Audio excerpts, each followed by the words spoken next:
নমস্কার বন্ধুরা, our dreams kitchen চ্যানেলে তোমাদের অনেক অনেক অনেক স্বাগত। আশা করি সবাই ভীষণ ভালো আছো। আজকে তোমাদের জন্য ফুলকপির একটা রেসিপি নিয়ে হাজির হয়েছি। ফুলকপি আমরা কম বেশি সবাই ভীষণই পছন্দ করি, আর এই রেসিপিটি এতটাই টেস্টি হয় যে তোমরা একবার বানালে বারবার বানাবে। চলো রেসিপিটি দেখে নিয়ে যাক।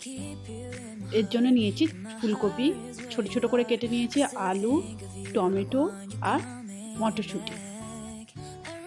এবার একটা কড়াইয়ের মধ্যে সর্ষের তেল দিয়ে দিয়েছি। তেলটা গরম হয়ে যাওয়ার পর দিয়ে দেবো অল্প একটু হিং,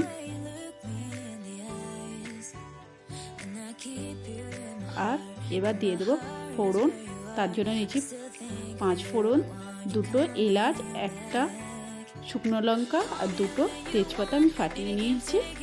এবার একটু গরম হয়ে যাওয়ার পর দিয়ে দিলাম ফুলকপি, আর তার মধ্যেই দিয়ে দিলাম আলু। আমি ফুলকপি আলুটা খুবই ছোট ছোট করে কেটে নিয়েছি। ফুলকপি আলুটা ভাজা হয়ে গেলে এর মধ্যে অল্প একটু লবণ অ্যাড করে দেবো, যাতে ফুলকপি আলুটা তাড়াতাড়ি নরম হয়ে যায়। এই রান্নাটা আমি জল ইউজ করব না, সেই কারণে গ্যাসের ফ্লেমটা অবশ্যই তোমরা মিডিয়াম করেই রাখবে। এবার দিয়ে দিলাম মটরশুঁটি আর টমেটো, একটু ভালো করে ভেজে নেব।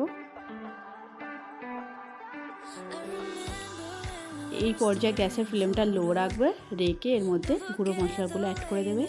হলুদ গুঁড়ো, লঙ্কার গুঁড়ো, জিরা গুঁড়ো, ধনিয়া গুঁড়ো, আমি সব হাফ চামচ করে ইউজ করেছি।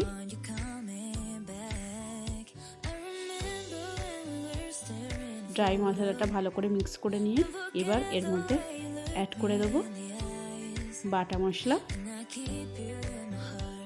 দিয়েছি আদা, জিরে আর কাঁচা লঙ্কা। আমি 2 চামচের মতো বাটা মশলাটা ইউজ করেছি। এবার খুব ভালো করে কষে নেব।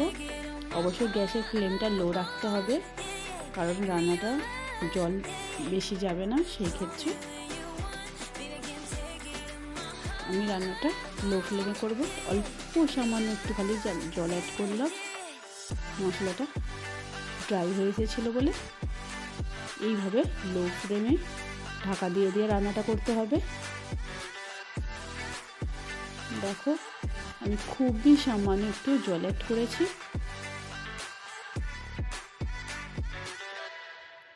এবার এর মধ্যে দিয়ে দিলাম অল্প একটু ধনিয়া পাতা কুচি, স্মেলটা খুবই সুন্দর আসে।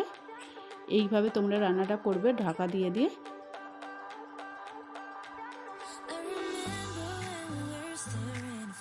আলুটা ফুলকপিটা সিদ্ধ হয়ে গেলে আমরা নামিয়ে নেব।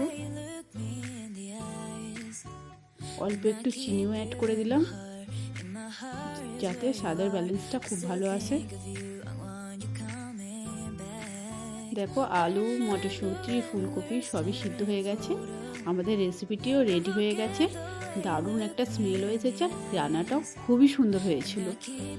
ভাত কিংবা রুটি কিংবা পরোটা সবের সাথেই দারুণ লাগবে রেসিপিটি। যদি রেসিপিটি ভালো লেগে থাকে তাহলে ভিডিওটিতে একটি লাইক করে চ্যানেলটিকে সাবস্ক্রাইব করে নেবে, আর কমেন্ট করে জানাবে রেসিপিটি তোমাদের কেমন লাগলো। আজকের মতন এই পর্যন্ত। আবারও দেখা হচ্ছে পরবর্তী রেসিপি নিয়ে।